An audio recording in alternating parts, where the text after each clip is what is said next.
મહુવાના ગ્રામ્ય વિસ્તારોમાં હિંસક વન્ય પ્રાણીઓની અવરજવરને લઈ લોકોમાં ચિંતાનો માહોલ।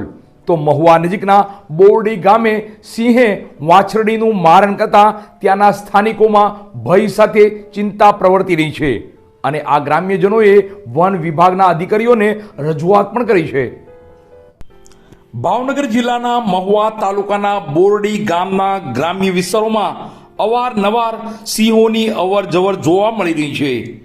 તાજેતરમાં ફરી એક વખત સિંહ ગ્રામ્ય વિસ્તારમાં આવી પહોંચ્યો હતો અને એક વાછરડીનું મારણ કરતા ગ્રામ્યજનોમાં ભયનો માહોલ ફેલાયો છે તેવા સમાચાર પ્રાપ્ત થઈ રહ્યા છે। ઘટનાની જાણ થતાં જ મોટી સંખ્યામાં ગ્રામ્યજનો ઘટના સ્થળે પહોંચી ગયા હતા અને સિંહની સતત અવરજવરને કારણે ખેડૂતો અને પશુપાલકોમાં ચિંતા વધી રહી છે।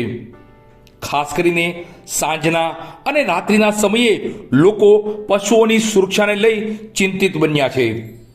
ગ્રામ્યજનોએ વન વિભાગને આ વિસ્તારમાં નિયમિત પેટ્રોલિંગ વધારવા, સિંહની હલચાલ પર સતત નજર રાખવા તેમજ ગ્રામ્યજનો અને પશુઓની સુરક્ષા માટે અસરકારક પગલાં ભરવાની માંગ કરી છે। હું ગીજુભાઈ બલદાણિયા, સરપંચના પ્રતિનિધિ, બોરડી ગ્રામ પંચાયત। અમારા બોરડી ગામમાં અવારનવાર દીપડા અને હાવજનો રેગ્યુલર આંટા ફેરા કરે છે અને રહેણાંકી વિસ્તારોમાં આવી અને મારણ કરે છે। છેલ્લા 2-4 દિવસ પહેલા પણ મારણ કર્યું હતું અને આજે પણ મારણ કર્યું છે એક ગાયનું અને હાવ રહેણાંકી વિસ્તારમાં ડેલા આગળ આવી અને હાવજે ગાયનું મારણ કર્યું છે।